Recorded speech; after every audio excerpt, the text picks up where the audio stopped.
Hello, hello. It is Friday. It's almost weekend time, and I'm Josh bringing you the blog for today. We're going to continue where we left off yesterday. Hopefully, everybody's doing well, and I'm sure y'all are ready to go out and enjoy the fine weather this weekend. It's been great in Florida, and we should keep this weather at least, hopefully, to next week, early next week. Um, just a couple of announcements before we do the blog. Is Sunday night we have fuel service. Youth group at Eustis First Assembly. Pastor Truman will be ministering that night, and he'll be bringing a word continuing our topic of depression. So y'all come out for that. It starts at 6. This Wednesday night, or next Wednesday night, I will be preaching, and it will be the final message on the subject of depression.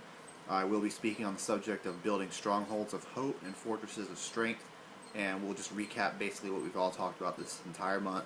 And then starting in November, we'll get into something fresh, a new topic. And the leaders will be discussing that on Monday night, so we'll come up with something. So, I wanted to talk to you guys about words real quick, and I wanted to kind of recap what I spoke on Sunday night. And Sunday night, I spoke a message on sticks and stones. You know, we've all heard that saying of sticks and stones may break my bones, but words will never hurt me. It's like an old phrase that I said to kids. We said as kids, and it was like to make fun of other people and stupid stuff like that. Well, see, that's not really true, because words actually, they can hurt us. In fact, they have the power to kill. And Jesus actually spoke about this in the Bible.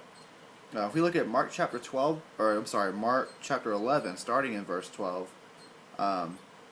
we have a perfect example of this. It says, "Now the next day when they had come out of Bethany, he was hungry," he being Jesus.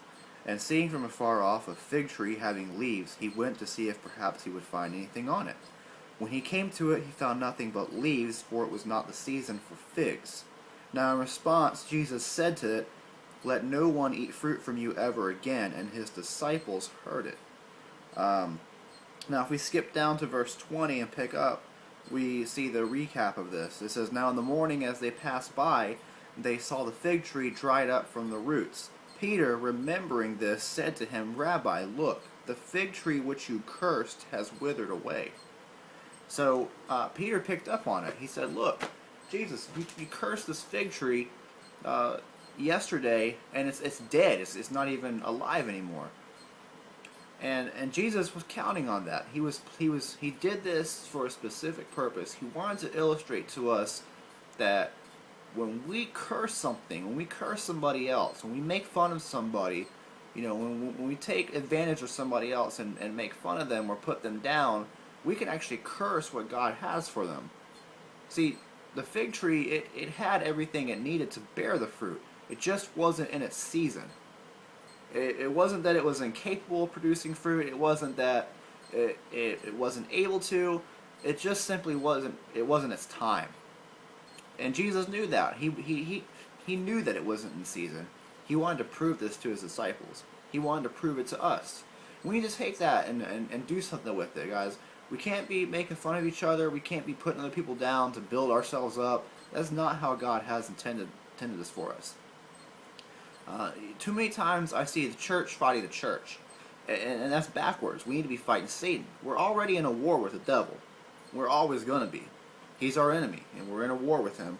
But too many times the devil, he twists things around, and he gets us to where instead of us fighting him and his angels and his demons, we're fighting each other. We're disagreeing with each other. Church leaders are disagreeing with the congregation. The congregation is disagreeing with the church leaders. The congregation is disagreeing with the other part of the congregation.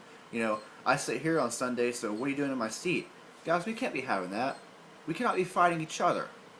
We got to be looking out for each other. We got to be watching each other's backs, because Satan ain't going to give us no slack.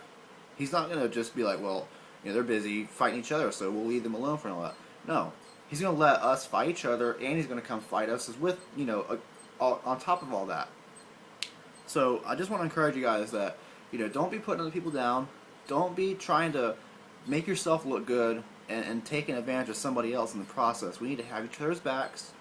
We need to be lifting each other up, and that's the only way that we're going to be able to fight off the onslaught of different ways that Satan can get us to feel depressed.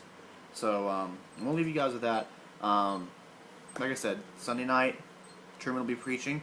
on depression. Wednesday night, I'll be finishing up the topic of depression, and then starting in November, we'll pick up with a fresh topic, and we'll start doing some video blogs on that. So y'all comment and subscribe.